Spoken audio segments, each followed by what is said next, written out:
Hello दोस्तों, नमस्कार। स्वागत है आपका हमारे यूट्यूब चैनल उत्तराखंड जी के वेरी इजी ट्रिक्स में। और आज की इस वीडियो में हम बात करेंगे दोस्तों उत्तराखंड परीक्षा वाणी टेस्ट सीरीज पार्ट 16 के बारे में।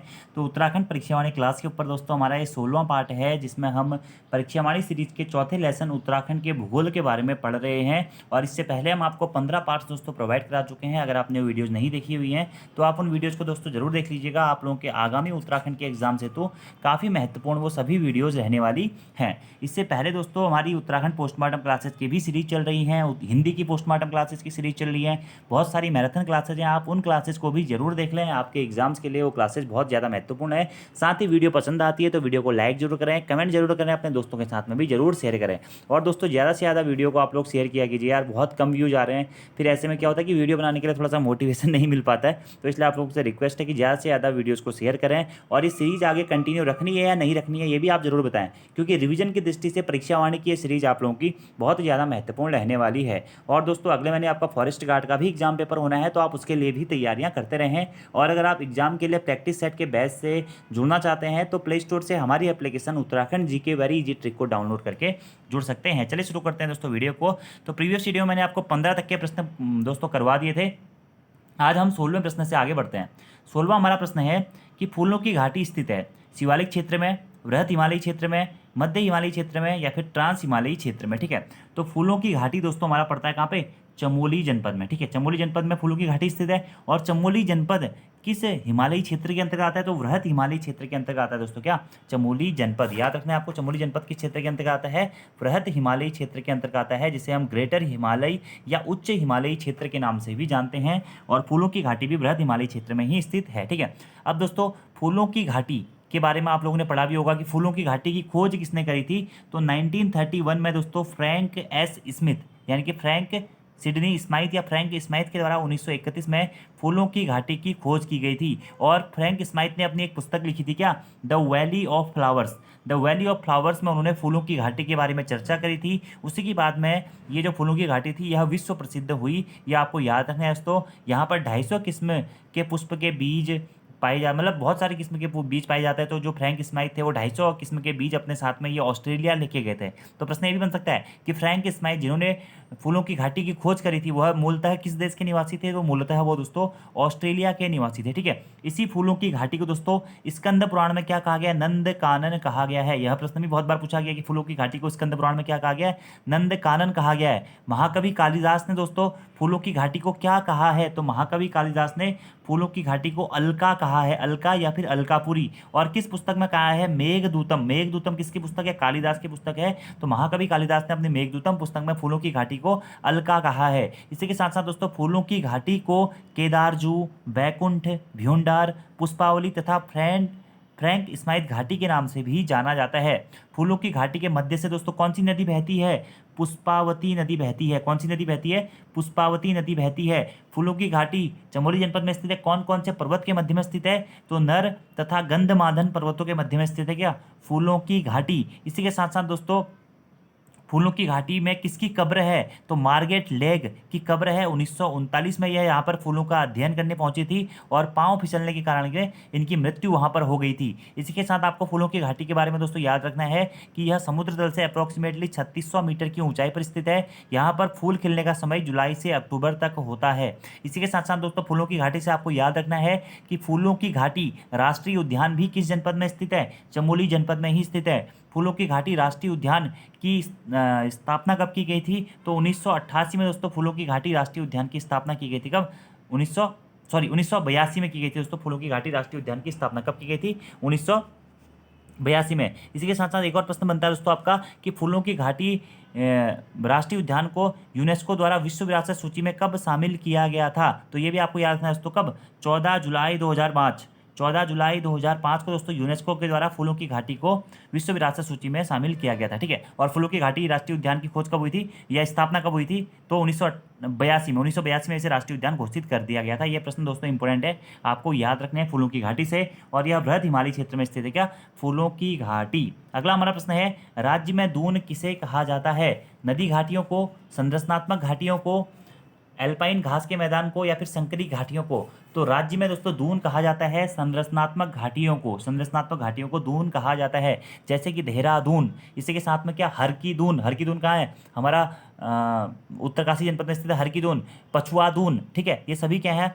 पतली दून, कोटा दून, ये सभी हमारे क्या है राज्य के कुछ प्रमुख दून दून है, ठीक है। जैसे कि चौखाम दून, कोठारी दून, ये कुछ प्रसिद्ध हमारे राज्य के दून है जो कि संरचनात्मक घाटियों को कहा जाता है। उत्तराखंड में दोस्तों आप लोगों ने पढ़ा होगा दून और द्वार क्षेत्र के बारे में दोस्तों। तो मध्य हिमालयी और शिवालिक क्षेत्र के बीच में, मध्य हिमालयी और शिवालिक श्रेणियों के मध्य में हमारा क्या दून या द्वार क्षेत्र पाया जाता है। और शिवालिक श्रेणियों और मध्य हिमालय के बीच में पाई जाने वाली क्षैतिज घाटियों को या चौरस घाटियों को ही दून कहकर संबोधित किया जाता है, ठीक है। और पूर्व में इसी दून को दोस्तों द्वार कहकर भी संबोधित किया जाता है। दून घाटियों की जो औसत ऊंचाई होती है दोस्तों, यह होती है 350 मीटर से लेकर के 750 मीटर तक, ठीक है। सबसे बड़ा दून या सबसे फेमस दून उत्तराखंड का कौन सा है? वह है दोस्तों देहरादून, ठीक है, जो कि देहरादून जनपद में ही स्थित है। अगला है पातली दून और कोटा दून दोस्तों, यह नैनीताल जनपद में स्थित है, ठीक है। इसी के साथ दोस्तों कोठारी दून और चौखाम दून ये पौड़ी गढ़वाल जनपद में स्थित है। हर की दून उत्तरकाशी जनपद में स्थित है। ये उत्तराखंड के कुछ प्रसिद्ध दून है, ठीक है। और उत्तराखंड का प्रसिद्ध द्वार कौन सा है? हरिद्वार दोस्तों हमारा उत्तराखंड का क्या है? प्रसिद्ध द्वार है। तो ये आपको याद रखना है दोस्तों, दून और द्वार क्षेत्र किस किस के मध्य में स्थित है? दून द्वार क्षेत्र, तो दोस्तों यह शिवालिक क्षेत्र या बाह्य हिमालय क्षेत्र तथा मध्य हिमालय क्षेत्र और लघु हिमालय क्षेत्र के मध्य में स्थित है, शिवालिक और मध्य हिमालय के बीच में, ठीक है। और चौरास और क्षैतिज घाटियों को दून क्षेत्र के नाम से जाना जाता है। पश्चिम में इसको दून कहा जाता है और पूर्व वाले भाग में इनको ही द्वार कहकर संबोधित किया जाता है। ये पॉइंट आपको डायरेक्टली नोट डाउन करने हैं। कृषि हेतु दोस्तों दून और द्वार क्षेत्र उपयुक्त माने जाते हैं। और दून क्षेत्रों जो हमारा क्षेत्र होता है वहाँ पे भूस्खलन की घटनाएं अधिक होती हैं, ठीक है, ये भी आपको याद रखना है। और गहन कृषि के लिए हमारा दून और द्वार क्षेत्र फेमस माना जाता है। अगले प्रश्न की बात करते हैं, उत्तराखंड का कौन सा क्षेत्र भूस्खलन के मामले में अत्यधिक सुविधता जोन में आता है? मध्य हिमालयी क्षेत्र, वृहद हिमालयी क्षेत्र, बाह्य हिमालयी क्षेत्र या फिर झीलों के तटवर्ती क्षेत्र, ठीक है। तो भूस्खलन के मामले में दोस्तों अत्यधिक सुविधता जोन में हमारा उत्तराखंड का कौन सा क्षेत्र आता है दोस्तों?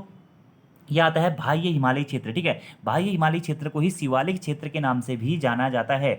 और यह शिवालिक क्षेत्र दोस्तों भाबर क्षेत्र के उत्तर में तथा यही हिमालय जो क्षेत्र होता है वह भाबर क्षेत्र के उत्तर में तथा दून या द्वार क्षेत्र के दक्षिण में स्थित है। यह आपको याद रखना है दोस्तों, जो तराई भाबर क्षेत्र के उत्तर में और दून या द्वार क्षेत्र के दक्षिण में स्थित है क्या? शिवालिक क्षेत्र। ये प्रश्न एग्जाम में पूछा भी जा चुका है और आपको याद भी रखना है। और शिवालिक क्षेत्र को ही बाह्य हिमालयी या फिर हिमालय का पाद भी कहा जाता है। क्या कहा जाता है? हिमालय का पाद भी दोस्तों इसे कहा जाता है। और शिवालिक हिमालय दोस्तों या जो बाह्य हिमालय है इसे हिमालय की नवीनतम श्रेणी के नाम से भी जाना जाता है। तो प्रश्न एग्जाम में एक बार पूछा जा चुका है दोस्तों कि हिमालय की नवीनतम श्रेणी कौन सी है? तो शिवालिक हिमालय या बाह्य हिमालय क्षेत्र हिमालय की नवीनतम श्रेणी है, ठीक है। और नवीन होने के कारण दोस्तों यहाँ पर जीवाश्म की अधिकता भी पाई जाती है।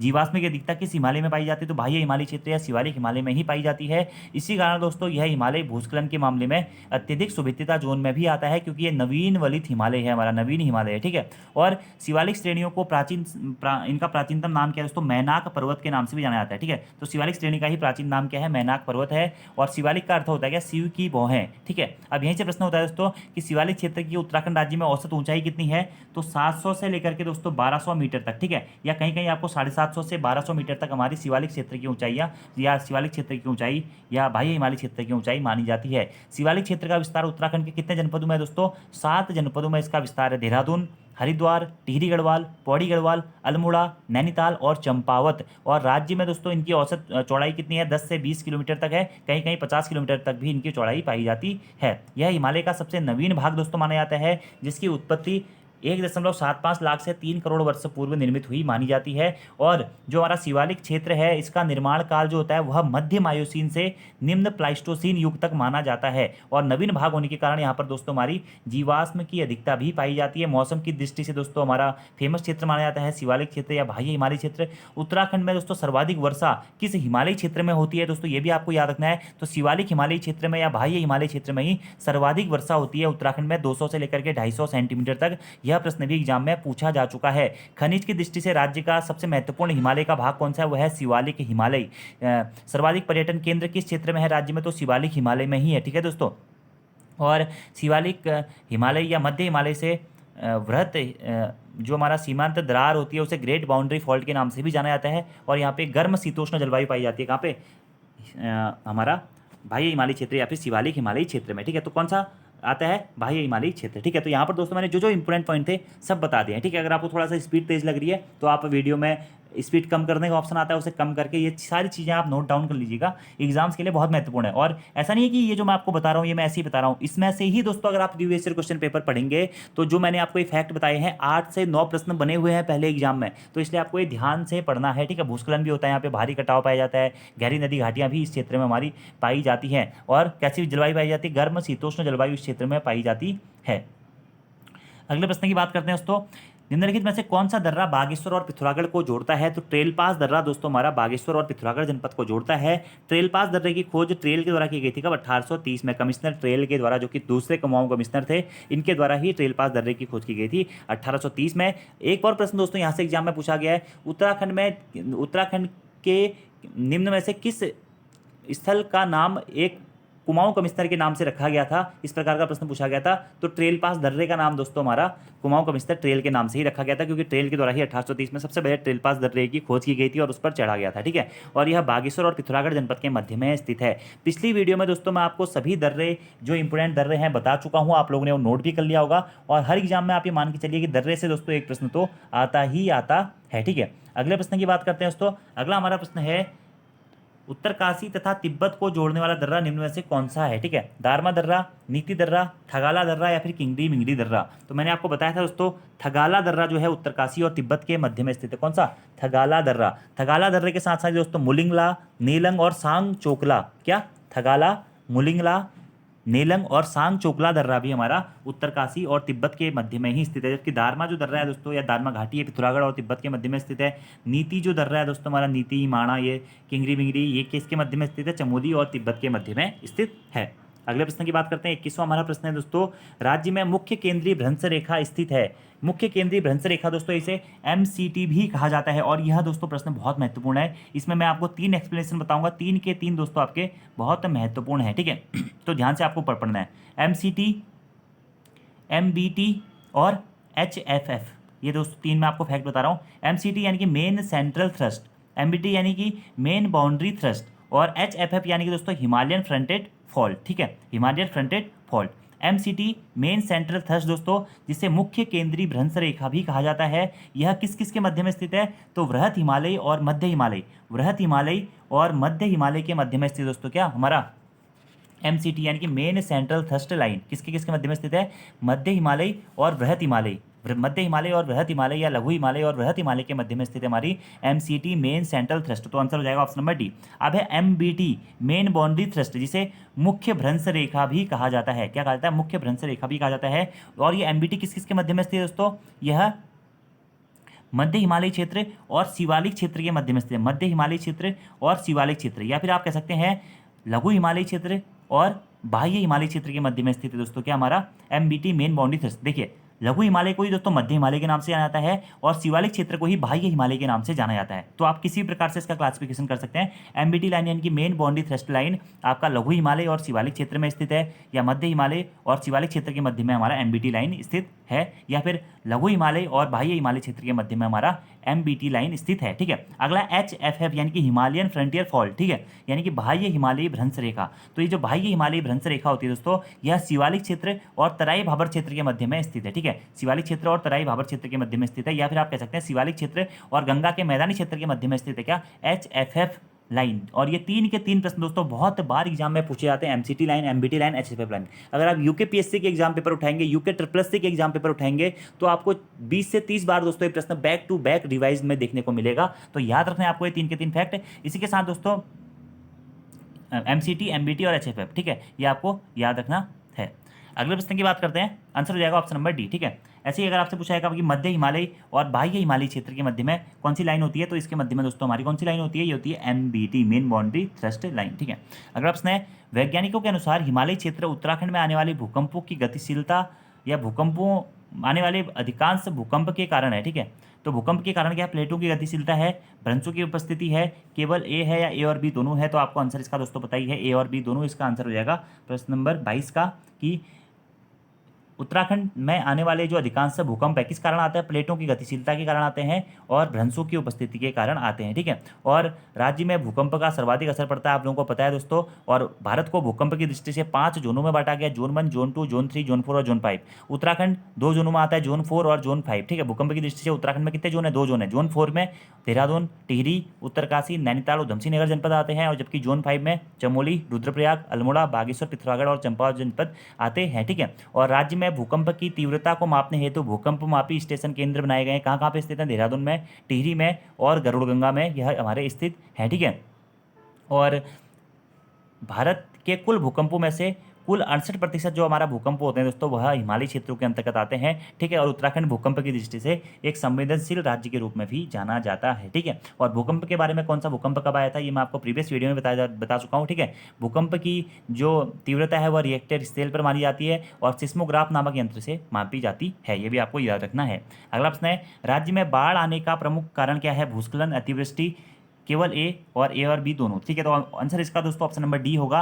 राज्य में बाढ़ के आने का अत्यधिक प्रमुख कारण है भूस्खलन और अतिवृष्टि, ये दोनों ही इसके कारण माने जाते हैं। और राज्य में सबसे बड़ी आपदा कब आई थी दोस्तों? आपको पता ही है, 16 से 17 जून 2013 को दोस्तों राज्य में सबसे बड़ी प्राकृतिक आपदा आई थी, जिसे केदारनाथ आपदा या केदारनाथ त्रासदी के नाम से भी जाना जाता है, ठीक है। और यह भी किस कारण से आई थी? भूस्खलन और अतिवृष्टि, अत्यधिक बारिश के कारण, जब ग्लेशियर चोराबाड़ी के ताल में गिर गया था, उसके बाद में पानी बहुत ज़्यादा बढ़ गया था, इसके कारण ये हमारी आपदा आई थी, ठीक है। 16 से 17 जून 2013, जिसे केदारनाथ आपदा के नाम से जाना जाता है। और केदारनाथ आपदा में सेना ने ऑपरेशन सूर्या होप के तहत राहत अभियान भी चलाया था, ये आपको याद रखना है। अगला प्रश्न 24वां मैं आपको एक्सप्लेन कर चुका हूँ। प्राकृतिक आपदाओं की दृष्टि से उत्तराखंड आता है, किसमें आता है? जोन 4 और जोन 5 में उत्तराखंड आता है। और जोन 4 में कौन कौन से जिले आते हैं, जोन 5 में कौन कौन से जिले आते हैं, ये भी बता चुका हूँ, इसको आपको याद रखना है।